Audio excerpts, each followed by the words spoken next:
ایک دن کیا ہوا, ایک صاحب آئے مجھے کہنے لگے کہ میں چاہتا ہوں اپنا گھر اپنی بیوی کے نام کر دوں, کیونکہ مرنے کے بعد پھر وراثت کے بڑے جھگڑے ہوں گے, بیوی کو دے دوں پھر وہ بچوں کے پاس ہی آنا ہے نا, لیکن پھر یہ ڈر ہوتا ہے کہ اگر دے دیا بیوی بھاگ نہ جائے, بیوی بھاگ نہ جائے. میں نے کہا ہاں یہ تو بعض کیسز ایسے بھی آئے ہیں, بیوی کا ہمارا پراپرٹی کی اس کی نیت ہی بدل گئی بعد میں, تو یہ خطرہ تو ہے. لیکن میں نے کہا ویسے ایک مشورہ پتہ ہے کیا ہے, دے دو بھاگ جائے تو بھاگ جائے. میں نے کہا دے دو بھاگ جائے تو بھاگ جائے تو بھاگ جائے. میں نے کہا اتنا بڑا ظرف کر لو, اس کی اگر اس کی نیت خراب ہے تو وہ بھگتے گی خود ہی, اپنی ذمہ داری پوری کر لو. تمہیں اگر یہ ڈر ہے, بارشوں میں لڑائیاں ہو جاتی ہیں نا, خون خرابے ہو جاتے ہیں, بعض دفعہ بچوں میں قاتلانہ لڑائیاں شروع ہو جاتی ہیں, اتنے پھڈے ہوتے ہیں. تو وہ شوہر یہ چاہ رہا تھا کہ زندگی میں گھر کس کو مالک بنا دوں, بیوی کو بنا دوں مالک, تاکہ میں اس کے مرنے کے چانسز تھے. اس کی بیگم ابھی جوان تھی اس کی, تو مجھ سے مشورہ لے رہا تھا. میں نے کہا دے دے بھائی, بیگم کو مالک بنا دے, آرام سے مر جا, ٹھیک ہے نا. بچوں میں کیونکہ ماں کے پاس ہوں گے تو بچے ہی استعمال کریں گے نا, پھر ماں کے مرنے کے بعد بچوں کے پاس ہی آنا, اس وقت تک بچے بڑے ہو جائیں گے, کوئی مسئلہ اتنا نہیں ہوگا. تو پھر مجھے کہنے لگا یار ایک خطرہ ہے کہ وہ کہیں بھاگ نہ جائے. تو ایک دم میں نے کہا ہاں بھائی یہ خطرہ تو ہے. 10 منٹ میں نے سوچنے کے بعد میں نے کہا بھاگ جائے تو بھاگ جائے یار, کیا کریں, ابھی تو ویسے ہی بوڑھا ہو گیا ہے, ٹھیک ہے نا. کیونکہ آ جانا بوریہ بستر لے کے مسجد میں, یعنی کرنا کیا ہے تو نے اس مکان کا, مطلب میرا بیوی کو بھگانے کی نیت نہیں تھی, میرا مقصد یہ تھا ان اینٹوں سے تو نے اتنا دل کیوں لگایا ہے, جب تو مرنے والا ہے تو چھوڑ یار. بیوی سے جو فائدے تو نے اٹھانے تھے وہ اٹھا لیے. بڑھاپے میں بے وفا عورت تو ویسے بھی کسی کام کی نہیں ہوتی نا, وہ نہیں بھی بھاگی تو کیا خدمت کرے گی. تو چل چھوڑ, دل بڑا کر لے, لڑائیوں سے تو بچ جائیں گے. یہ بھی ایک پیکیج ہے, لیکن یہ بہت سوچ سمجھ کے, اس کے لیے دل گردہ تھوڑا ضرورت سے زیادہ بڑا ہوگا تو پھر اس پیکیج پر عمل کریں, ورنہ نارمل لوگوں کے لیے یہ پیکیج نہیں. یہ ان لوگوں کے لیے جو دنیا کو بہت زیادہ مسافر خانہ سمجھتے ہیں, جو یہ سمجھتے ہیں بیوی اگر مکان لے کے بھاگ بھی گئی تو کوئی بات نہیں, بچوں کو بھی ملے گا نا, وہ قیامت کے دن خود بھگتتی رہے گی اللہ سے. ہماری ذمہ داری پوری, ہم ہلکے پھلکے الفلاحیہ مسجد میں بستر ڈال کے سو جائیں گے. مدنی مسجد زندہ باد.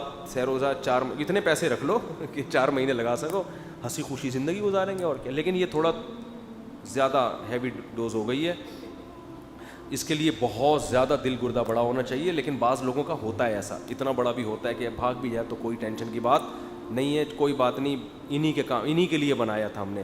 خیر یہ سوچ سمجھ کے اس پیکیج پر عمل کریں.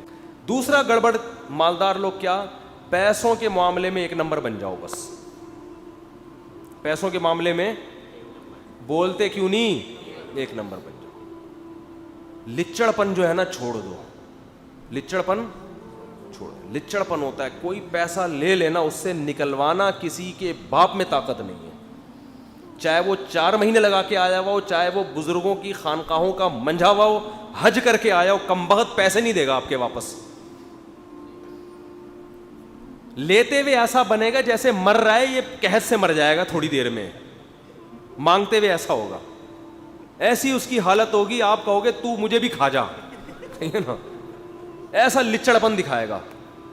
اور لینے کے بعد پہلے بڑے سنہری باغ دکھائے گا, ابے بھائی میرے لیے کوئی مسئلہ نہیں, 4-5 لاکھ تو کوئی میرے لیے مسئلہ ہی نہیں, جب چاہو گے دے دوں. نہیں دے گا, دے گا نہیں, یہ بتا دوں. وہ حاجی ہو سکتا ہے, وہ عمرہ کرنے جائے گا, وہ تہجد گزار ہوگا, وہ 27ویں رات پہ رو رو کے کارپٹ کو اتنا بھگو دے گا کہ اب کارپٹ دھونے کی ضرورت نہیں ہے, اتنا روئے گا 27ویں رات کو. مگر اس کمبخت کے ذمے جو پیسے ہیں نا وہ یہ نہیں دے گا, وہ ٹہلائے گا. پیسوں کے معاملے میں ایسے بن جاؤ کہ جس کے پیسے آپ نے دینے ہیں نا اس سے زیادہ آپ کو دینے کی ٹینشن ہو. یہاں بھی میں تعریف کے لیے نہیں کہہ رہا, اللہ کی قسم میری تعریف کے مقصد نہیں, صرف بتانے کے لیے کہ تاکہ سیکھ لیں. جتنے راشن دکانوں سے آتے ہیں نا ہمارے یہاں, مالک مکان کو میں کرایہ دیتا ہوں, آپ ذرا ان مالک مکانوں سے جا کے پوچھیں مفتی صاحب کا رویہ کیا ہے. ابھی 3 دن پہلے میں نے راشن والے کو جا کے ڈانٹا ہے کہ یار اللہ کے بندے تمہیں کتنے عرصے سے کہہ رہا ہوں کہ تعویذ بنا کے دے, وہ تعویذ کہتا ہوں میں اس کو پیار سے, بل آتا ہے نا کہ اتنا آٹا اتنے چاول, اور تو وہ پرچی پہ لکھ کے دیتا, تو وہ ایک دم نا اس سے آدمی کو وہ ہونے لگتا ہے, اثر ہوتا ہے نا پرچی کا, سنتے ہی ابھی کیا ہو گیا, ٹھیک ہے نا. تو وہ تعویذ ہی ہے نا, گلے میں لٹکانے کی بھی ضرورت نہیں, ہاتھ میں آیا اور آدمی عجیب آسان خطا ہو گیا, یار یہ کیا ہو گیا, مہنگائی اتنی اسپیڈ سے بڑھ رہی ہے. تو میں اس سے پیار سے اس کو جو بل ہے نا اس کو کیا کہتا ہوں, تعویذ. تو میں اس سے جا کے بولتا ہوں بھائی تو تعویذ کیوں نہیں دے رہا, وجہ کیا ہے, ہمیں الحمدللہ اس کو پیسے لینے کی اتنی ٹینشن نہیں ہے جتنی ہمیں دینے کی ہے. یار ایک حق ہے ہمارے ذمے, ورنہ پھر مجھے وصیت میں لکھنا پڑے گا وہ کہ میں مر گیا تو اس کم وقت کے اتنے پیسے دے دینا. ٹینشن ہے یار اس کو, پھر بار بار اس کو مینیج کرنا. ابے لے جان چھوڑا ہماری. تو ایک دن کیا ہوا, وہ یہ سمجھنے لگا کہ ان کے پاس اتنا پیسہ ہے مفتی صاحب کے پاس, یہ خود آ کے دے رہے ہوتے ہیں, سمجھتا ہے کہ پتہ نہیں یار یہ کیا درختوں سے نوٹ گر رہے ہیں ان کے یہاں. بعض دفعہ آپ کسی کے پیسے بر وقت ادا کرو نا, سمجھتا ہے یار پتہ نہیں جیبیں ابل رہی ہیں, سنبھل نہیں رہے ان سے, تو وہ یہ سمجھنے لگتے ہیں میرے بارے میں. تو یہ مطلب نہیں ہوتا بھائی کہ پیسے ابل رہے ہیں, مطلب یہ ہوتا ہے کہ آپ کو لینے کی اتنی ٹینشن نہیں ہے جتنی ہمیں پیسے. یہ چیز ہمیں ہمارے شیخ نے سکھائی ہے حضرت. یہ اللہ کا شکر ہے, میرے والد صاحب کی بھی یہی کیفیت تھی الحمدللہ. وہ بھی زندگی بھر پیسوں کے معاملے میں نا وہ کبھی نہیں رکھتے تھے ایک پیسہ بھی, دو بھائی جان چھڑاؤ. تو یہاں تک بھی ہوتا ہے کہ مجھے تو یہاں تک خیال پیدا ہونے لگا ہے کہ جو چیزیں ابھی میری ہیں دوسروں کی نہیں ہیں, مجھے کبھی کبھی یہ وہم ہو رہا ہے کہ یار پتہ نہیں کب مر جائیں, یہ بھی دے دو ابھی. ٹھیک ہے نا. تو مجھے ایک دو دوستوں نے روکا ہوا ہے, بس کر بھائی, یعنی میرا دل یہ بھی کرتا ہے کہ یار ایک دم مجھے خیال ہوا کہ میں زیادہ پھر پرسنل ذاتی باتیں زیادہ مناسب نہیں ہے نا, پھر گھر والے بھی سن لیں گے, بولیں گے اچھا لاؤ دیکھو جو کہہ رہے تھے نا لاؤ. خیال یہ ہوتا ہے ہلکے پھلکے رہو یار. اچھا یہ مالی معاملات میں جو ہے نا دینداروں کی جو میں بات کر رہا تھا, مالی معاملات میں 2 نمبری ہے. ان مالی معاملات میں 2 نمبریوں میں پیسوں کا معاملہ کہ لے کے پی جاؤ, کاروبار میں 2 نمبری. آپ کسی سے شرکت کی بیس پہ جب کوئی بزنس شروع کرو تو اتنی لمبی لمبی داڑھی بھی ہوگی, ڈنڈی مارے گا, جھوٹ بھی بولے گا, ڈنڈیاں بھی مارے گا. پہلے آپ سے پیسے جب لینے کے لیے آیا تھا تو ایسے دکھا رہا تھا, ایسے نوٹ چھاپوں گا. میں نے جو پیسے گنوائے نا سبزی والے کو دیے, ایک بکرے والے کو بھی دیے تھے میں نے. انہی دنوں میں جب میں ڈوبنے لگا تھا نا تو ایک آخری کیل ٹھونکنے کے لیے ایک آدمی آیا تھا. بقرعید آنے والی تھی, اس نے کہا مفتی صاحب مجھے پیسے دو, بکرے خرید کے بیچوں گا میں. میں نے کہا یار میرا تو تجربہ یہی ہے, کاروبار میں کوئی پیسے کما کے دیتا نہیں. اس نے کہا بھائی بکرا ادھر سوراب گوٹ میں قربانی کا جانور بکتا ہے کہ, میں نے کہا بکتا ہے. اس نے کہا دنادن بکتا ہے, میں نے کہا دنادن بکتا ہے. اس نے کہا میں بکرے لے کر آؤں گا اور بس آپ نوٹ گننا بیٹھ کے, یہ بکرا یہ پکڑ بھائی اتنے ہزار, یہ لو مفتی صاحب یہ پکڑا, آخر میں بیٹھ کے حساب کریں گے.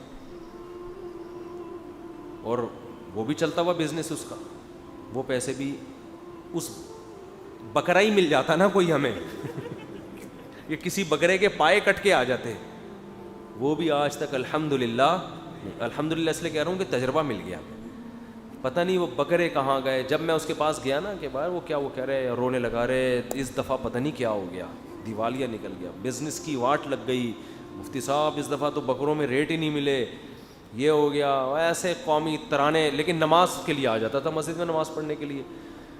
تو یہ بی بی تمیزہ کا وضو ہے میرے بھائی, یہ نہیں ٹوٹتا. ہمارا تقویٰ نہیں ٹوٹتا, نہ ہمارا حج ٹوٹتا ہے گناہ کرنے سے, نہ ہمارا عمرہ ٹوٹتا ہے. بی بی تمیزہ کا وضو بتا دیتا ہوں.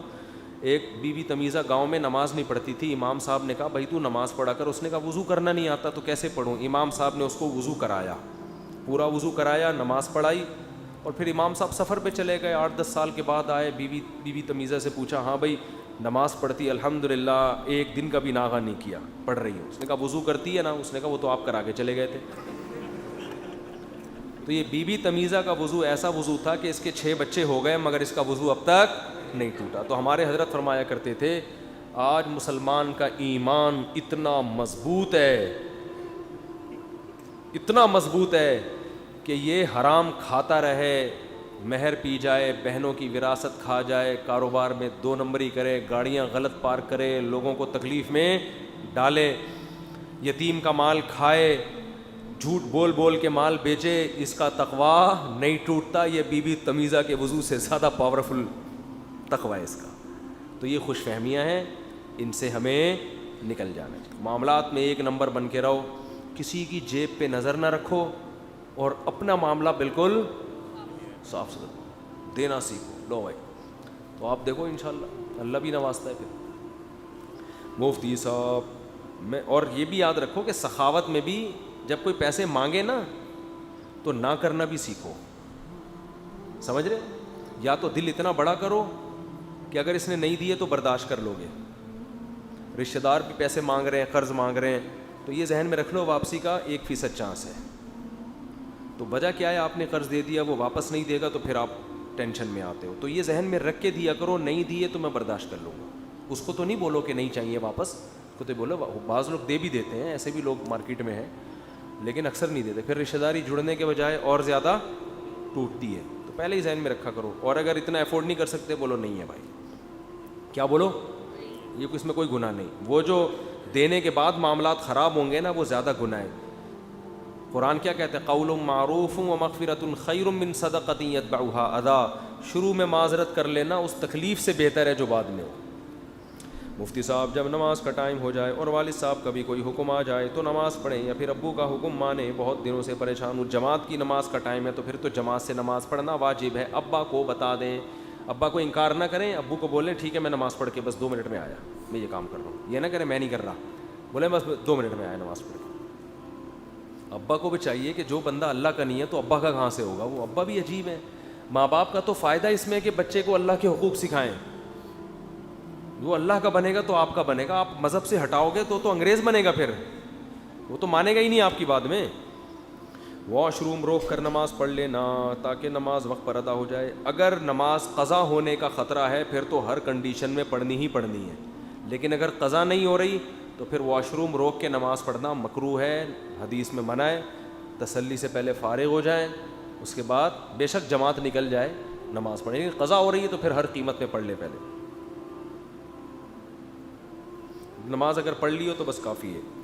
اللہ پر اس شرط کے ساتھ ایمان لانا کہ اگر یہ بات غلط ثابت کہ میں جس خدا کو مانتا ہوں وہ خدا نہیں ہے تو میں اس دعوے سے انکار کر دوں گا. تو کیا یہ شرط و نیت کے ساتھ اللہ پر ایمان لانا کیسا ہے؟ بالکل غلط ہے. ایمان میں ذرا سا بھی شک تو وہ کفر ہے. بغیر کسی شرط پہ اللہ پر ایمان ہوتا ہے کہ ہے یقین ہے ہمیں, یوں ہو جائے گا تو میں مانوں گا, یوں ہو جائے گا تو اس کا مطلب نہیں مانتا. ایمان 99% نہیں ہوتا. 99% ایمان بھی کفر ہے, 1% ایمان بھی کفر ہے. 100% ہوگا تو معتبر ہے, ورنہ نہیں. مفتی صاحب میں ابا کے لکھا ذرا آہستہ پڑھیں. میں ابا کہتے ہیں کہ پہلے پڑھ لو پھر اس کے بعد کھانا شروع کرو گے اور اپنے پاؤں میں تو 22 سے 25 سال میں شادی کرا دوں گا. یہ آہستہ والی بات تو نہیں ہے, مگر میں کہتا ہوں کمانے کا شروع کریں. ابا کے بارے میں بغض رہتا ہے, کیا علاج ہے؟ ابا سے بغض تو بہت بری حرکت ہے یار. ابا ہی تو ہیں جس کی وجہ سے تم یہاں پر ہو. ابا سے بغض, ابا سے نفرت, ابا سے یہ سب چیزیں تو ڈکشنری سے نکال دینی چاہیے. باپ کے تو احسانات, آپ جو کچھ ہو اپنے ابا کی وجہ سے ہو. انتا و مالو کا لی ابی کا حدیث میں آتا ہے, تو بھی تیرا مال بھی تیرے باپ کا ہے. ٹھیک ہے نا, ہم تو کہتے ہیں نا باپ کا مال ہے, تو بیٹا اصل میں باپ کا مال ہوتا ہے. تو ابا کی کڑوی کسیلی برداشت کیا کرو. باقی شادی سے منع کر رہے ہیں تو نہ مناؤ, کر کے بتا دو ابا ہو گئی ہے. کیا کر لیں گے ابا؟ جب ابا منع کر رہے ہیں تو آپ اپنے خرچے پہ کر رہے ہو تو کر کے بتا دو ابا ہو گئی ہے. بچہ ہو جائے تو بولو ابا دیکھو میں بھی ابا ہو گیا. آپ سمجھتے سے دنیا میں آپ ہی ابا ہو سکتے ہیں. تو ابا جس پروسیس سے گزر کے آپ ابا بنے, میں بھی اسی پروسیس سے گزر کے ابا بناؤں. کوئی غلط کام میں نے نہیں کیا. تو اس کے بغیر ابا تو آج کل نہیں کرتے بھائی شادی, نہ ابا کرتے ہیں نہ اماں. وہ تو بس یہی کہہ رہے ہوتے ہیں کما کے ہمیں کھلاتے رہو بس. اللہ ماشاء اللہ. حق مذہب نہیں, ایک آدمی کو یقین ہے اسلام حق مذہب ہے لیکن قبول نہیں کرتا, اس بیس پہ اس کی بخشش نہیں ہوگی. قبول کرنا ضروری ہے, اس میں داخل ہونا ضروری ہے. کوئی بہت ٹائم ہو گیا آج تو میرے بھائی, کیا اپنے ہی خاندان کے کسی غریب کو قسم کے کفارے کی رقم دی جا سکتی ہے؟ بالکل دی جا سکتی ہے, ڈبل ثواب ملے گا. خاندان کے فرد کو زکوٰۃ دینا, صدقہ دینا, قسم کا کفارہ دینے میں دوگنا ثواب ہے.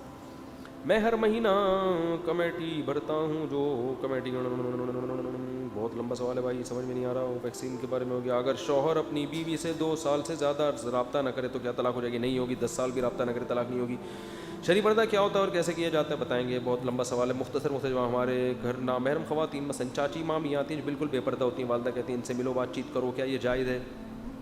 پردہ کرنا عورت پہ فرض ہے. آپ کی چاچی مامی اگر بے پردہ ہو کے آتی ہیں تو آپ آنکھیں پھاڑ پھاڑ کے نہ دیکھیں, سلام کر لیں, خیریت پوچھ لیں, پتلی گلی سے نکل جائیں, بس اتنا کافی ہے. مفتی صاحب سوال پڑھیے برائے کرم. میری ایک جگہ رشتے کی, پورا سوال پڑھیے. میری ایک جگہ رشتے کی بات چل رہی ہے, لڑکی شرعی پردہ کرتی ہے, نمازی گھرانہ بھی دیندار ہے, لیکن مخنون تعلیم میں پڑھتی ہے اور اس میں پڑھائی کے سلسلے میں لڑکے لڑکیوں کے ساتھ گروپ بنائے تھے اور اختلاط بھی ہوتے, کیا کروں؟ مرضی ہے بھائی, کیا کرو آپ خود فیصلہ کرو, خود فیصلہ کرو. لڑکی دیندار ہے, حیا والی ہے, خود فیصلہ کرو.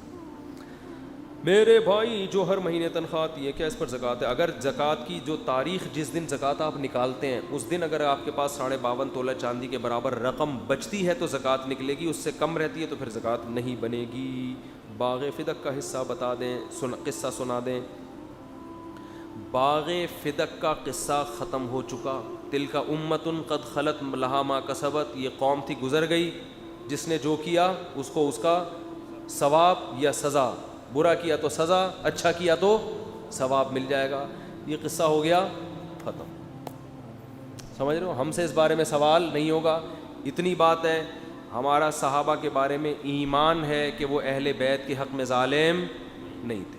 وہ ہم سے زیادہ اہل بیت سے محبت کرتے تھے, انہوں نے نبی کے لیے قربانیاں دی ہیں, تو ہم زیادہ فنٹر نہ بنیں اہل بیت کے حق میں ان سے زیادہ. جیسے اس کی مثال ایسے, جیسے ایک آدمی آپ کو آ کے سمجھا رہا ہے اپنے بیٹے کا خیال کرو, دیکھو اپنے بیٹے کا, تو کہے گا باپ تو ہے یا میں ہوں؟ زیادہ فنٹر بننے کی, وہ کہے گا میں باپ ہوں, مجھے زیادہ پتہ ہے. تو صحابہ کرام ابو بکر, عمر, عثمان, ان لوگوں کو جتنی اہل بیت اور آپ صلی اللہ علیہ وسلم کے خاندان سے محبت تھی, ہم اس کا 10واں حصہ بھی نہیں سوچ سکتے. سمجھ رہے ہو؟ تو اس لیے یہ پروپیگنڈا ہے. اب ان بحثوں میں جاؤ گے, یہاں سے جواب, پھر وہاں سے جواب, پھر یہاں سے جواب, تو اسلام دشمن قوتیں تو چاہتی ہیں کہ یہ بحثیں مسلمانوں میں چھڑیں اور عملی زندگی سے وہ دور ہو جائیں. میں نے کبھی بھی ان ٹاپکس پر بیان نہیں کیا ہے, کبھی بھی نہیں. نہ یزید کا ٹاپک کبھی چھیڑا, نہ باغ فدق کا ٹاپک کبھی چھیڑا. میں چھیڑنا چاہوں بہت تمیز سے چھیڑ سکتا ہوں, لیکن عوام کی عادت ہے جو چھیڑو گے عوام چھڑے گی, اس میں ایک طویل بحث, لا حاصل بحث شروع ہو جائے گی. وہی بات ہے نا, حضرت معاویہ اور حضرت علی کی لڑائیوں کا تذکرہ کر رہے ہو. جب حضرت حسن نے بیعت کر کے حضرت معاویہ حضرت علی کی لڑائی ختم کر دی تو آپ بھی ختم کر دو. کیا خیال ہے بھائی؟ حضرت حسن جو بیعت ہوئی حضرت علی کے ہاتھ پہ, اس لیے تھوڑی ہے کہ دوبارہ یہ اس لڑائیوں کے چرچے ہوں, وہ اس لیے بیعت ہو گئے کہ چلو یار جو صحیح غلط کو چھوڑو, لڑائی کیا کرو ختم. تو کر دی تو آپ اہل بیعت کو اگر مانتے ہو تو حضرت حسن کی مانو نا, ختم کر دی تو آپ بھی ختم کر دو. اب بھی آپ شروع کر رہے ہو یوں, وہ صحیح تھا تو وہ غلط تھا, تو یوں تھا تو یوں تھا, اس کا مطلب آپ فسادی ہو. کیا 9ویں اور 10ویں محرم میں تعزیہ ور دیکھنا جائز ہے؟ جائز نہیں ہے, شیعہ لوگوں کا مذہب ہے تعزیہ اور ماتم, تو ان کو کرنے دیں, دوسرے کے مسلک کو چھیڑو نہیں, اپنا مسلک چھوڑو نہیں, آپ نہ کریں, یہ کام اسلام میں نہیں ہے یہ چیزیں. میرے والد محترم مریدی پہ بہت یقین رکھتے ہیں مفتی صاحب. بھائی شیخ کے سب اتنا ہے کہ بس اس کے صحبت میں رہ کے انسان اپنی اصلاح کرے, بس اس سے زیادہ اسلام میں شیخ کا تصور نہیں ہے. خام خواہ میں کسی کو ایسا فرض کر لینا جیسے وہ پتہ نہیں کوئی سرخاب کے پر اس کے الگ سے کوئی لائٹیں لگی ہوئی ہیں آسمان سے, ایسا کچھ بھی نہیں ہے. سب ہم جیسے انسان ہیں. پیر صاحب بھی ہماری طرح کے آدمی ہوتے ہیں, اتنی روٹیاں کھاتے ہیں جتنے ہم کھاتے ہیں. نیک ہوتے ہیں, اگر ان کو تربیت کرنا آتی ہے تو آپ اپنے گناہ ان کو بتائیں, وہ آپ کو طریقہ بتاتے ہیں اس طرح سے گناہ چھوٹ جائے گا. اگر اس طرح وہ چھڑوا رہے ہیں گناہ, ٹھیک ہے, نہیں چھڑوا رہے تو شیخ بدل لو, وہ آپ کے کسی کام کے نہیں. ڈاکٹر سے آپ کو فائدہ نہ ہو رہا تو ڈاکٹر بدل لیتے ہو. تو گناہ چھوٹ رہے کسی بزرگ کی صحبت میں رہ کے, اللہ کی محبت پیدا ہو رہی ہے تو بہت اچھی بات ہے, نہیں پیدا ہو رہی چھوڑ دو بھائی, کیا کرنا ہے. سمجھ میں, اس کے علاوہ شیخ کا کوئی تصور نہیں ہے. فجر کے فرض کھڑے ہونے کے بعد سنتیں, فجر کی جو فرض کھڑے ہوتے ہیں ادھر ہی کھڑے ہو کر لوگ سنتیں پڑھ رہے ہوتے ہیں, یہ بالکل بھی جائز نہیں ہے. پڑھیں تو کہیں دور, اور وہ بھی جب آپ کو جماعت ملنے کا یقین ہو. اس میں پھر اور تفصیل ہے پھر بعد میں. کنجوسی اور سادگی میں کیا فرق ہے ڈاکٹر ذاکر نائک؟ مال و دولت کے ہونے کے باوجود چھوٹے گھر اور سادہ گاڑی میں رہتے ہیں, یہ سادگی ہے یا کنجوسی؟ چھوٹے گھر میں تو نہیں رہتے. ڈاکٹر ذاکر نائک کے گھر میں 2 دفعہ گیا ہوں, بڑا خاندانی سا گھر رکھا ہوا انہوں نے, صاف ستھرا ہے, فلیٹ ہے, بہت خوبصورت اچھی جگہ پہ. اور سادہ گاڑی میں گھومتے ہیں تو اچھی بات ہے, ان کی سادگی ہے, باقی بڑی گاڑی میں بھی گھوم سکتے ہو آپ. اب سادہ کی ڈیفینیشن کیا ہے یہ نہیں مجھے پتا. دیکھو گاڑی, لباس, گھر, ان میں 3 درجات ہیں. سب سے پہلا ہے ضرورت, پھر ہے آسائش, اس کے بعد ہے آرائش. اچھا بیان ختم ہو گیا, جو جانا چاہیں جا سکتے ہیں. یہ گریوی چل رہی ہے, اپنی مرضی سے آپ بیٹھے ہو, میں نے نہیں بٹھایا, بہت لمبا ہو گیا بیان, بالکل چھٹی آپ کی جا سکتے ہیں, ٹھیک ہے نا, سارے چلے جائیں کوئی ٹینشن نہیں. تو اب آپ اپنی مرضی سے بیٹھے ہوئے ہیں, کیونکہ بہت لمبا بیان ہو جاتا ہے, بہت ٹینشن ہوتی ہے پھر. تو بس ایک بات کر دیتا ہوں, آسائش, ضرورت, سب سے پہلا درجہ کیا ہے؟ ضرورت, اس کے بعد آسائش, اس کے بعد آرائش. ضرورت تو یہ ہے 2 وقت کی روٹی آپ کو مل جائے, ناف سے لے کے گھٹنے تک کا پاجامہ مل جائے آپ کو, سطر چھپ جائے, ضرورت پوری بولو ہو جائے گی. گھر بھی آپ کو اتنا ملے کہ ایک جھونپڑا ہو جس میں مچھر سے, دھوپ روشنی سے بچنے کا انتظام ہو, ضرورت پوری ہو جائے گی, چھپڑا ڈال کے اس میں سو جاؤ آپ. لیکن اس میں سہولت نہیں ہے. سہولت اس میں ہے کہ گھر میں دھوپ روشنی کا انتظام, ٹائلیں لگی ہوئی ہوں تاکہ صفائی آرام سے ہو سکے. فرش کو دھونا مشکل ہوتا ہے, ٹائلوں کو پانی مارو صاف. کچن میں ٹائلیں ہوں, واش روم میں ٹائلیں ہوں, واش روم میں اتنا ہو کہ بٹن دباؤ پانی آ جائے, ادھر بٹن دباؤ سارا گندگی صاف ہو جائے. اور کمرہ آپ کا ہوادار ہو, یہاں سے بھی روشنی دھوپ آ رہی ہو, وینٹیلیشن کا انتظام ہو. محلے میں چرسی ہیروئن چی نہ رہتے ہوں, اچھے لوگوں کا محلہ ہو, یہاں بھی پڑھے لکھے یہاں بھی پڑھے لکھے, کیونکہ پڑھے لکھے لوگوں میں بچہ رہے گا تو اس کو بھی پڑھے لکھنے کا شوق پیدا ہوگا, اور چرسیوں میں رہے گا تو اس کو بھی سٹا لگانے کا شوق پیدا. لوکیشن وائز اچھا ہو, صحیح ہے نا, صاف ستھرا بڑا. گاڑی میں بھی یہی ہے, ایسی گاڑی ہو کمفرٹ ہو, دھکا لگانا نہ پڑے, اس کو تمیز سے چلے وغیرہ وغیرہ. یہ کیا ہے؟ آسائش. اس سے اوپر کا درجہ ہوتا ہے آرائش. مزین, جیسے دلہن کا کمرہ, جھالریں لٹکی ہوئی ہوں, اور گاڑی آپ کی چھمک چھلو بنی ہوئی ہو پوری. بعض لوگ بائکوں کو چھمک چھلو بنا کے رکھتے ہیں, ٹیپ چڑھائے ہوئے ہیں اس نے. سائیکلوں پہ دیکھو چمک پٹیاں لگائی ہوئی ہیں. اور گھر میں سارا صاف ستھرا گھر ہے لیکن فانوس لٹکے ہوئے ہیں بڑے قیمتی قیمتی, اور پردے ایسے خوبصورت لہراتے ہوئے پردے, اور پنکھے بھی نیلے پیلے لگائے ہوئے ہوتے ہیں لوگوں نے آج کل. پنکھے بھی میں دیکھ رہا ہوں عجیب نیلے پیلے قسم کے پنکھے. دیوار میں ادھر نیلا کلر ہے, ادھر گلابی کلر ہے, ادھر کتھئی کلر ہے, پیچھے وائٹ کلر ہے. ایک کمرے میں چاروں کلر الگ الگ. یہ کیا؟ اٹ از کالڈ آرائش. سب سے نیچے ضرورت, آسائش, اس کے اوپر آرائش. تو آرائش جائز تو ہے مگر سادگی کے بولو نا خلاف. جائز ہے, سادگی کے خلاف ہے. میرا اپنا مزاج پتہ ہے کیا ہے؟ آسائش انتہا تک پہنچاؤ. گھر ایسا ہو کھلا ڈلا. میرا اپنا جو تصور ہے نا گھر کا, اگر اللہ کسی کو گنجائش دے, اتنا بڑا گھر ہونا چاہیے, دھوپ ہوا روشنی فل ہو, محلے میں تمیز کے لوگ رہتے ہوں, گلی نیٹ کلین بالکل صاف ستھری, مسجد بھی قریب, بچوں کا اسکول بھی اور مدرسہ بھی قریب ہو. آئی بات سمجھ؟ گھر میں اتنی بڑی جگہ ہو کہ جہاں آپ کیاری بھی بنا سکیں, پودے بھی لگا سکیں. ایک جگہ اتنی ہو کہ وہاں دمبا پال سکیں, آپ بکری پال سکیں, بہت زیادہ بھینس پال سکیں. زیادہ ہو جائے گی لیکن ہونے دیں, کوئی پیسے نہیں لگ رہے آپ کے, صحیح ہے نا. گائے پال سکیں آپ, بھینس زیادہ ہو جائے گی, گائے ٹھیک ہے, وہ بہت زیادہ ہو. گائے پال سکیں, بکری مرغیاں پال سکیں آپ, ایسا, صحیح ہے نا. اور کم سے کم اس میں 3 کمرے لازمی ہو گھر کے اندر, ایک کچن ہو, 2 اٹیچ باتھ روم لازمی ہو. بعض دفعہ اندر والے کو گالیاں دینے کا دل کر رہا ہوتا ہے, تو نکل جا, تو ایک اور اسپیئر میں ہو.